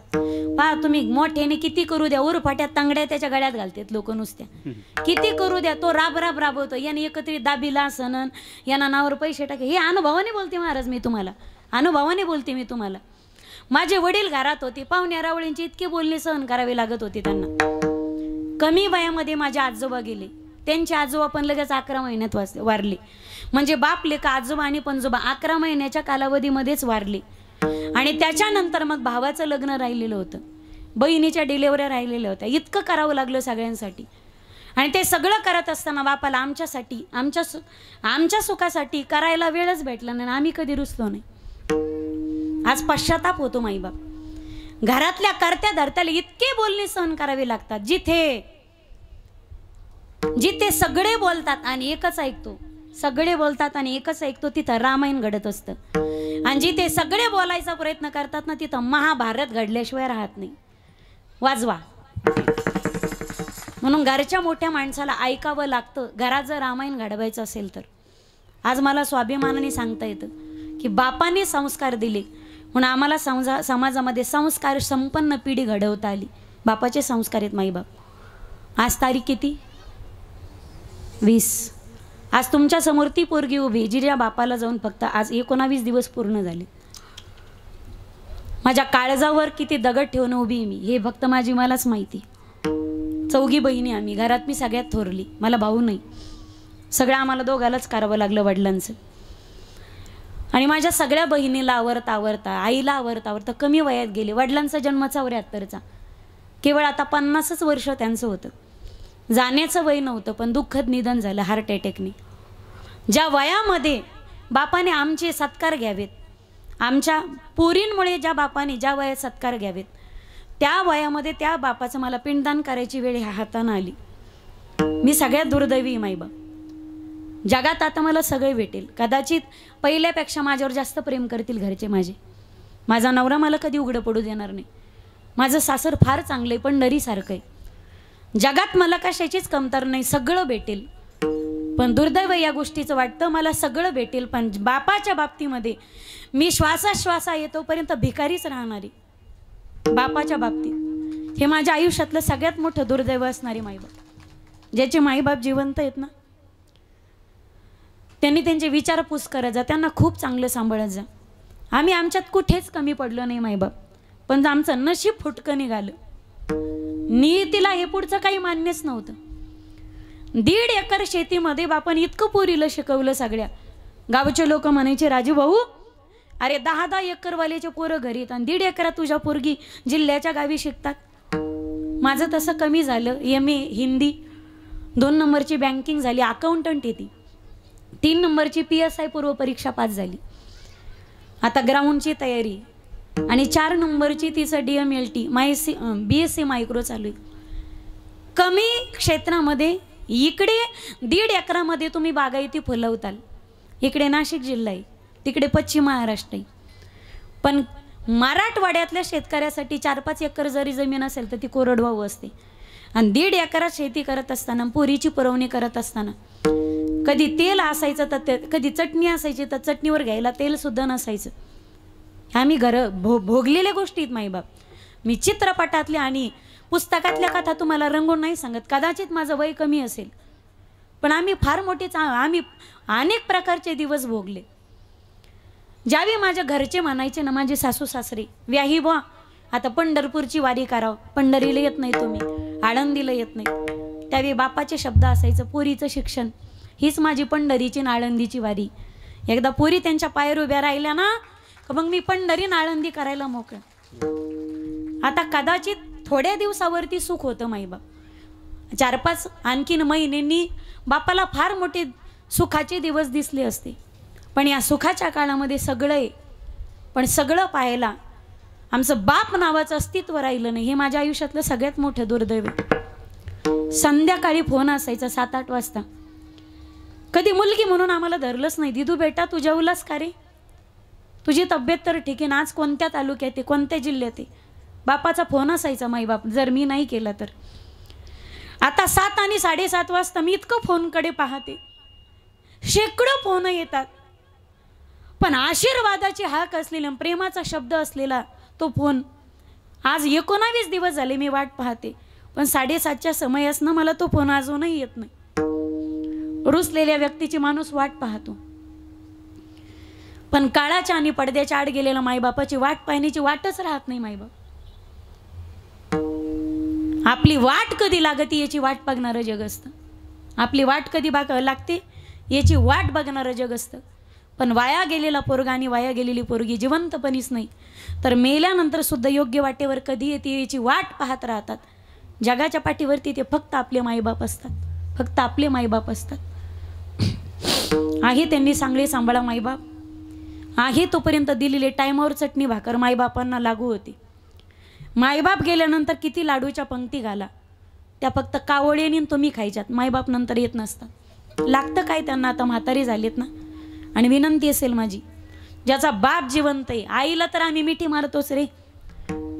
बऱ्याचदा बाप म्हणजे तापट, बाप म्हणजे डोळे वाटारणारा, बाप म्हणजे शिव्या देणारा, असं जीवन, असं जीव तळतळायचा लहानपणी की मला असं वाटायचं इतका बापाचा धाक होता आम्हाला. स्ट्रिक घरात पप्पा येणार म्हणजे अटेन्शन, की सगळं घर आवरून सगळं घर झाडून अगदी पुस्तकं घेऊन कोपऱ्यात जाऊन बसायचं.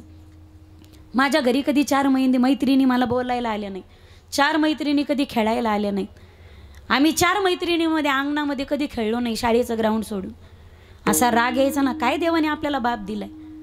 अरे बाकीच्या मैत्रिणीचे बाप किती मोकळीक दिली त्यांनी, पण आपला बाप आपल्याला खेळू देत नाही ना, अभ्यासाशिवाय दुसरं काही सांगतच नाही. असा राग यायचा ना, कधी कधी अंतकरण तळतळायचं. पण ज्यावेळी बापाच्या आशीर्वादाने पहिलं कीर्तन केलं ना, मला स्वाभिमानाने सांगावं असं वाटतं, माझ्या आयुष्यातले पहिली गुरु म्हणजे माझे वडील आहेत. लग्न होईपर्यंत घराचा उमरा सोडून मी कोणत्याच गुरुच्या सानिध्यात केले नाही. पहिले गुरु माझे वडील आणि दुसरे गुरु माझे पती. आयुष्यात या 2 गुरुशिवाय मला तिसरा गुरु शोधायची गरजच पडली नाही कधी. पण ज्यावेळी पहिलं कीर्तन केलं ना त्यावेळी कळालं की बापाने दिलेलं धाकाचं आज चीज झालं. कारण सगळ्या मैत्रिणींमध्ये माझं क्षेत्र काही वेगळं होतं. तुम्ही म्हणताल कीर्तनकार झाले म्हणजे काय लई तीर मारला का तुम्ही? कीर्तनाने काय समाज सुधरतो असं वाटतं का तुम्हाला? कीर्तनाने मुळे समाज सुधरो अथवा न सुधरो पण आम्ही बी घडलो नाहीत. ही क्रांती काय कमी झाली का? विठ्ठल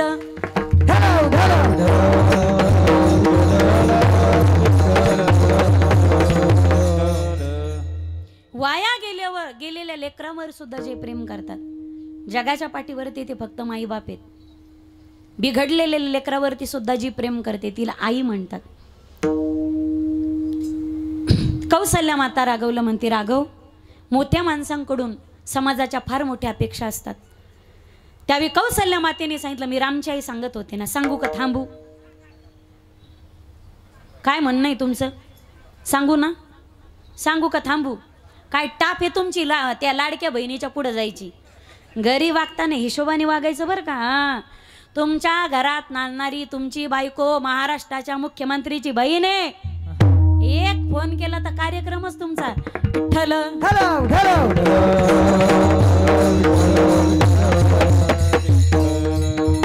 कौसल्या मातेने सांगितलं, राघव, मी मोठी सोनी आणि तू या घराचा थोरला मुलगा आहेस. आयुष्यात प्रसंग कोणताही असो पण तुझ्या लहान्या भावावरती कधीच अन्याय होऊ देऊ नको. आईचा संस्कार आहे का?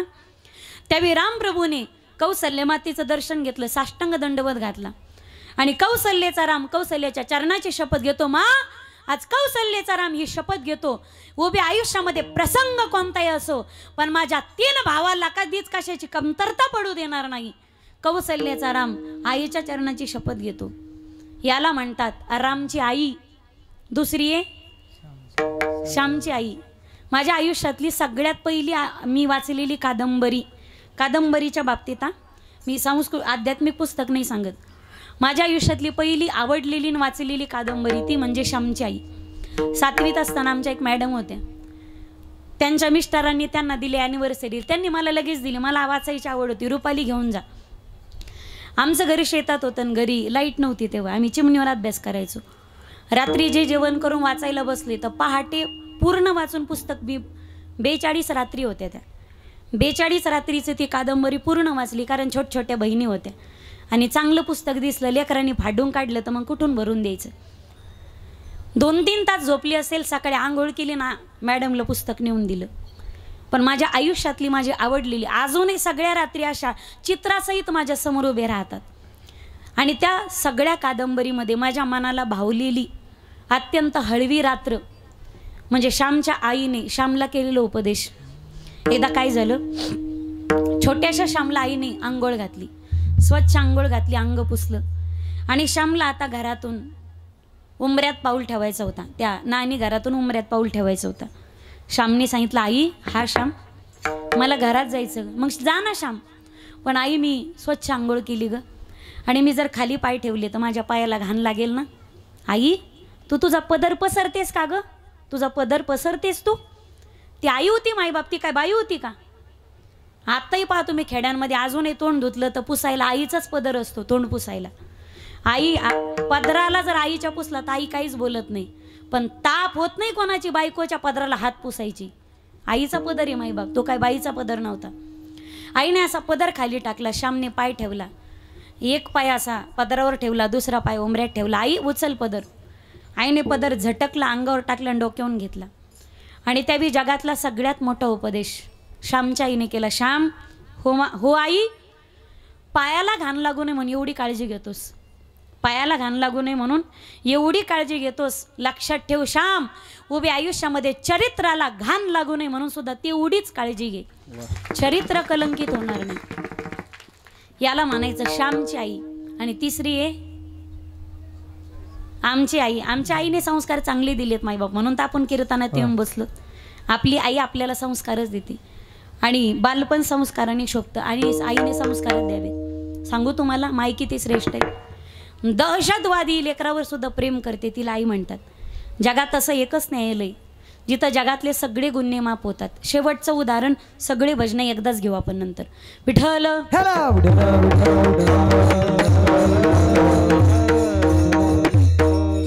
दुर्योधनासारखा वाईट पोरगा, अरे भर दरबारामध्ये याने सोनीच्या पदराला हात घातला. दुर्योधन मेला पाहिजे. इकडं करा बरं त्याला थोडस, पुढे घ्या पुढे घ्या. विठ्ठल उचला उचला उचला ती उचला. बस बस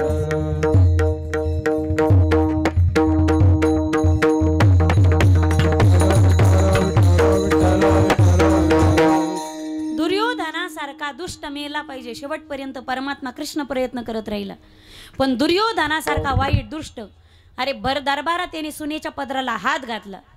भर दरबारात, अरे याच्या मूर्खपणामुळे 99 मुलं मारली गेली.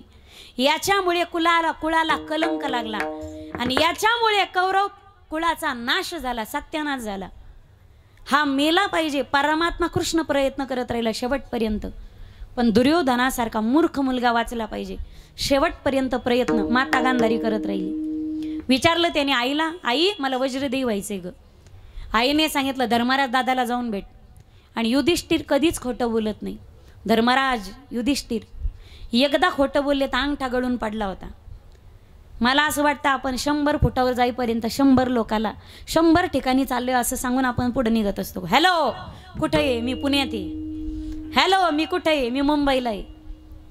धर्मराजाचा अंगठा गळाला होता. आपलं सगळं गळतच जाणार आहे आपण तिथपर्यंत. नरकात जाईपर्यंत आपलं सारं धड जातं का नाही याची सुद्धा गॅरंटी नाही.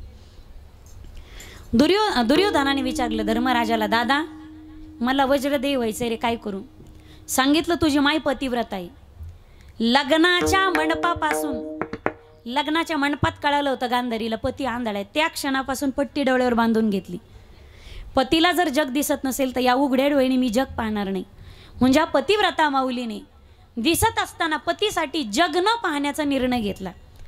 आणि इंद्रिय जर माणसाने आवरले तर त्या इंद्रियामध्ये पवित्रता येते, इंद्रियाचं तप वाढतं. डोळ्याने चांगलं पाहिलं तुम्ही तर माणसाच्या नजरेमध्ये सुद्धा तप येतं, नजरेमध्ये सुद्धा साधना प्राप्त होते. पहा तुम्ही, माणसाची नजर सगळं बोलते. माणसाची नजरेतून माणूस काय कोणत्या क्वालिटीचा ओळखलं जातं. म्हणून नजर ज्या ज्या प्रकारची असेल, नजरेने चांगलं पाहत असाल तर तुमच्या नजरेमध्ये समोरच्याला दिसत असताना चांगलंच दिसेल. माणसाची नजर म्हणजे त्याचा डिस्प्ले. मेमरी कार्डमध्ये काय असू द्या, डिस्प्लेवर काय असलं पाहिजे मॅनेज केलं पाहिजे. आणि बऱ्याचदा जे मेमरी कार्डमध्ये असतं तेच डिस्प्लेवर आणि वॉलपेपरवर दिसतं. नजरेमध्ये तिच्या पवित्रता आली. माझी या सत्यवादाचे तप वाचा केली बहुत कल्प.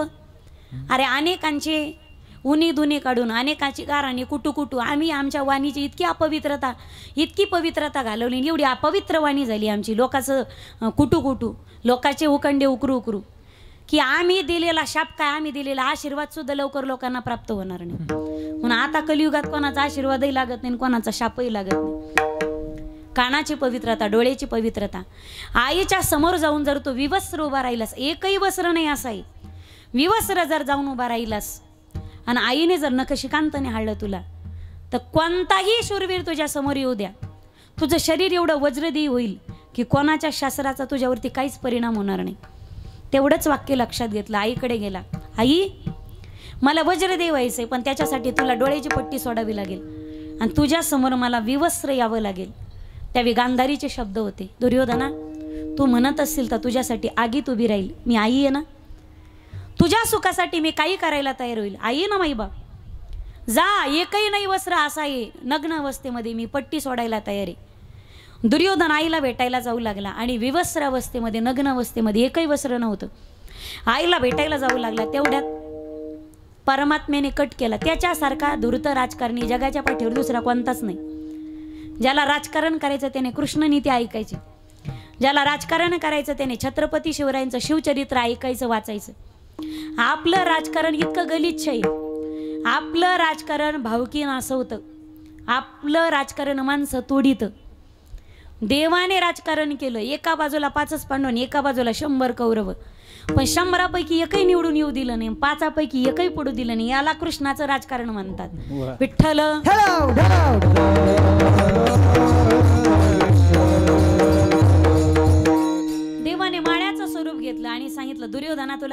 वाढले का? अरे अंगापिंडानं वाढला, तुझी बुद्धी अजिबात वाढली नाही, बुद्धीला पैसच नाही. अंगापिंडाने वाढला नुसतो खायला खादाडा. अरे एवढा मोठा झालास, तुला काय अक्कल बिक्कल? आईच्या समोर चाललास. अरे मोठा जरी मुलगा असेल पण निदान गुप्तांग झाकलं पाहिजे, एवढे तरी वस्त्र लावले पाहिजे तुला. कमरेचा भाग तुझा झाकून ठेव. एक फुलाची माळा दिली त्याने कमरेभोवती गुंडाळली. आईच्या जवळ गेला, आईने पट्टी सोडली, नकशिकांताने हळलं आणि पट्टी बांधत असताना गांधारी म्हणली, दुर्योधना तू मला भेटायला येत असताना तुला वाटेत कोणी भेटलं होतं का? म्हणे हो, एक माळी भेटला होता. त्यावेळी दुर्योधनाला आता कळालं. दुर्योधन म्हणे, आई मी वज्रदेही नाही झालो का? दुर्योधना तू वज्रदेही झालास, पण कमरेच्या भागामध्ये, तुझ्या मांडीच्या भागामध्ये जेवढी माझी नजर पडली नाही ना तेवढा तुझा भाग कोमल राहील. म्हणून मांडीवरती गादा लागू देऊ नकोस, याची खबरदारी बाळग. जेवढ्या भागावर नजर पोहोचली नाही तो भाग तुझा कोमल राहील, बाकीचा तुझा सगळ्या शरीराचा भाग वज्रदेही झाला. एवढंच वाक्य फक्त आपल्या भाषेमध्ये बुलेट प्रूफ कळतं ना तुम्हाला? तेवढंच वाक्य फक्त बाहेर असलेल्या जगाच्या मालकाने ऐकलं. आणि भर रणांगणामध्ये ज्यावेळी भीमाचं आणि दुर्योधनाचं युद्ध चालू झालं त्यावेळी परमात्मा दुर्योधनाच्या पाठीमागे उभे राहिले आणि भीमाकडे पाहायचे आणि भीमाला असं बोट करायचे आणि मांडीवर थाप आणायचे. भीमा मांडीवर थाप आणायचे, बोट वर करायचे, मांडीवर थाप आणायचे. भीमा माझा ऐक, पुन्हा इतक्या कमी आमदारात तू पुन्हा मुख्यमंत्री होऊ शकत नाही, महा ऐक. भीमा देवाने वर बोट करायचं, मांडीवर थाप आणायची, मांडीवर गदा मार, मांडीवर गदा मार. भीमाची गदा दुर्योधनाच्या मांडीवरती बसली आणि त्यातच दुर्योधनाचा अंत झाला. दुर्योधनासारखा दुष्ट वाचला पाहिजे, गांधारी करत राहिली, मेला पाहिजे, प्रयत्न परमात्मा करत राहिला. दुष्टावरही जी प्रेम करते, सदैव जिला लेकराचाच कळवळा असतो, ऐसी कळवळ्याची जाती करीला भावीन प्रीती. तिला आपल्याकडून दुसरं काहीच नको माईबाप, सदैव लेकराच्या हिताचा विचार करत असते. पोटी भार वागे त्याचे सर्वस्व ही सागे, ऐसी कळवळ्याची जाती करीला भावीन प्रीती. लेकराचं हित व्हावं याचा कळवळा आईच्या अंतकरणामध्ये, पण हित कशाने होईल याचं ज्ञान आईकडे नाही. हे दोन वाक्य व्यवस्थित आहे का? लेकराचं हित व्हावं कळवळा आईकडे, पण ज्ञान आईकडे नाही, ते कशाने होईल? पेशंट बरा होईल, बरा करण्याचं ज्ञान डॉक्टरांकडे, पण ऑपरेशन झाल्यानंतर पेशंट मेला काय जगला काय त्याच्याविषयी कळवळा डॉक्टराच्या अंतकरणात. आईकडे कळवळा हे ज्ञान नाही, डॉक्टराकडे ज्ञान आहे, कळवळा नाही. काहीकडे कळवळाही नसतो, ज्ञानही नसतं, पण जगाच्या पाठीवरती असा एक वर्ग आहे की जगाच्या हिताचा कळवळाही आहे आणि ते हित कशाने होईल याचं ज्ञानही ज्याच्या अंतकरणामध्ये. सगळ्या जगाच्या जगताच्या उद्धाराच्या ओझ ज्यांच्या मस्तकावरती आहे. अभंगाचं शेवटचं चरण. तुका म्हणे माझे, तुका म्हणे माझे, तुका म्हणे माझे, तुका म्हणे माझे, तुका म्हणे माझे, तुका म्हणे माझे, तुका म्हणे माझे, तुका म्हणे माझे, तुका म्हणे माझे, तुका म्हणे माझे, तुका म्हणे माझे, तुका म्हणे माझे, तुका म्हणे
भाविना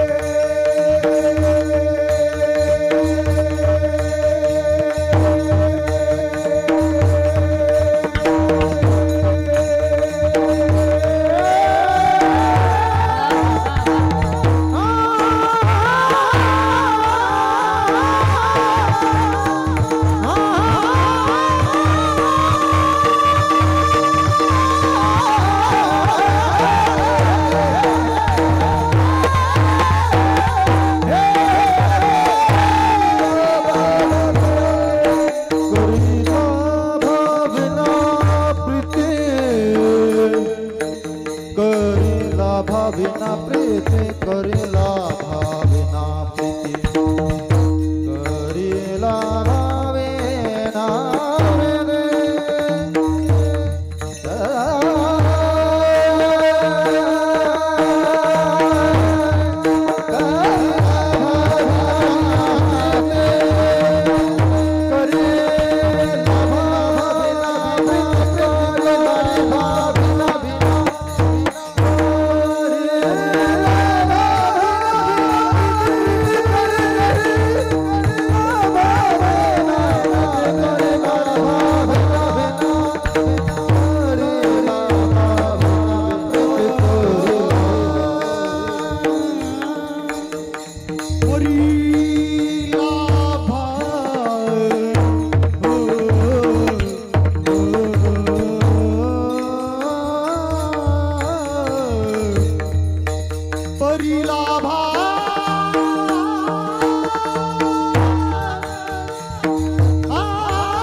तुका म्हणी माझे तुम्हा संतांवरी ओझे ऐसी कळवळ्याची जाती करीला भावीन प्रीती स्वतःच्याच लेकरावरती प्रेम करते तिला आई म्हणतात, पण जगतावरती जिचं प्रेम आहे तिला संत माऊली म्हणतात.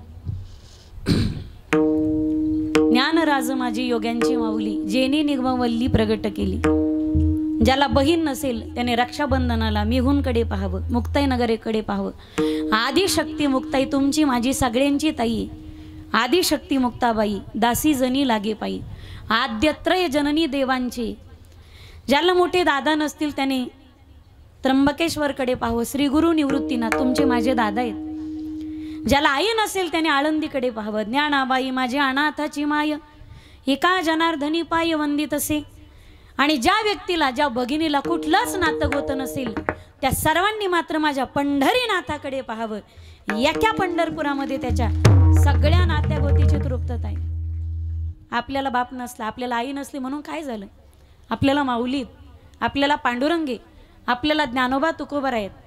म्हणून पारमार्थिक व्यक्तीने कधी कोणाला, कधी स्वतःला एकटं आणि कधी स्वतःला पोरकं समजायचं नाही. मायबाप आज ही संत तुमच्या माझ्यासाठी मायबाप बनून उभेत. आणि पंढरीचा विठुराय सदैव वाट पाही उभा, भेटीची आवडी, कृपाळू तातडी उतावीळ, सगळ्या जगताच्या उद्धाराचं ओझं ज्यांच्या खांद्यावरती आहे, जगात ते श्रेष्ठ संत माऊली आहेत. एकदा सर्वांनी मोठ्या प्रेमानं संप्रदायाच्या नियमाप्रमाणे मोकळ्या मनाने हात वरती घ्या. आमदार, खासदार, गुत्तेदार, दहागीरदार, बागायतदार, दुकानदार, सगळे मागचे पुढचे, आजूचे बाजूचे, मागचे उभे राहिलेले, मंडपाच्या बाहेरचे, टाळकरी आणि वादक सोडून जो व्यक्ती हात वरती घेणार नाही त्याला त्याच्या शेजाऱ्याची शपथ. हात वर घेणार नाही त्याचा शेजारी मरण. टाळकरी आणि वादक सोडून सर्वांनी हात वरती घ्या. सगळे घ्या, सगळे घ्या. पहा बरं का, तुमचा जीव तुमच्या शेजारी येते. मग शेजारी जीव असला पाहिजे भजन होईपर्यंत. हात वरती घ्या, सर्वांनी घेतले. हरी विठोबा रखुमाई,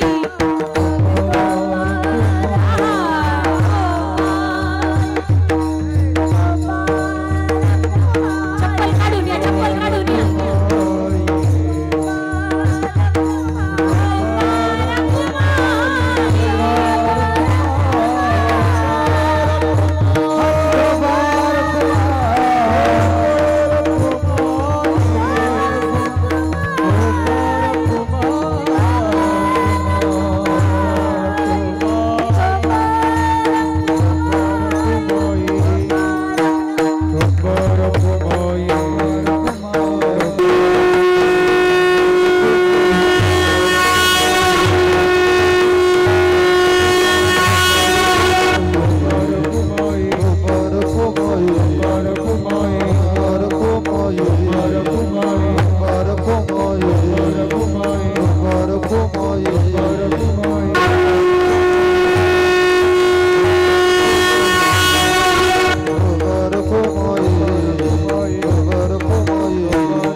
लेकुराची हित जाणी माऊलीची चित्त, ऐसी कळवळ्याची जाती करीला भावीन प्रीती. पोटी भार वाहे त्याचे सर्वस्व हीच आहे, ऐसी कळवळ्याची जाती करीला भावीन प्रीती.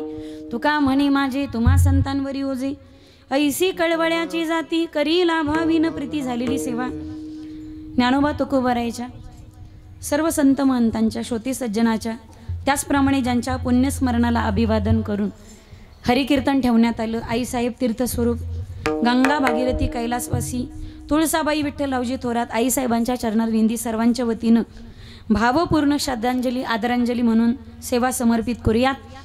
परमेश्वराकडे प्रार्थना, परमात्मा त्यांना उत्तम सद्गती प्राप्त करून देवत आणि त्यांच्या पश्चात साहेबराव भाऊ, अरुण भाऊ, शरद भाऊ आणि समस्त थोरात पाटील परिवार हिरापूर या सर्वांना, आपतेष्ट नातेवाईक, त्यांचे सर्व सुनबाई असतील, नातवंड असतील, या सर्वांना त्या दुःखातून सावरणीच्या ताकद परमात्मा श्रीहरी प्राप्त करून देवत. सर्वांचे पुनश्च एकदा धन्यवाद. एकदा सर्वांनी मोठ्या प्रेमानं मनापासून थोरात पाटील परिवारासाठी जोरदार टाळी वाजवा. ज्यांनी आपल्या आईच्या पुण्यस्मरणाला एवढा मोठा थाट घातलाय पुण्यस्मरणाचा, खरंच त्यांचं करावं तेवढं कौतुक थोडं आहे तोपर्यंत सेवा करणं माईबापाची. गेल्यानंतर श्राद्धाधिक, पिंडदानाधिक, तर्पणाधिक विधी करणं म्हणजे माईबापाच्या ऋणातून उतराई होण्याचा अल्पसा केलेला प्रयत्न. सकळ तीर्थांचे दुरे जे का माता पितरे, सोहम सूर्याधिक ग्रहणी येऊनी करीती पार्वणे, का माता पितर मरणे अंकित जे दिवस. तुम्ही सर्व सुज्ञ मंडळी आहात. देवऋण, संतऋण, ऋषीऋण आणि मातृपितृऋण, त्यातलं आजचं होतं मातृपितृऋण, त्याच्यातून उतराई होण्याचा हा अल्पसा प्रयत्न आहे. पिंडपदावरी दिला आपुले करी, माझे झाले गयावर्जन, पिटले पितरांचे ऋण. म्हणून मातृपितृऋणातून आजचं केलेलं तर्पण, आजचं घातलेलं श्राद्ध, आजचं केलेलं पिंडदान. एकदा शेवटचा पिंड झाला, हा श्राद्ध झालं, शेवटचा पिंड पाडला की आजपासून तो जीवात्मा मुक्त होतो. तोपर्यंत त्याचा आपल्या परिवाराशी संबंध असतो. म्हणून आज आईसाहेबांना सर्वांनी शेवटचा निरोप दिलाय आणि पुढच्या त्यांच्या प्रवासासाठी त्या निघाल्यात.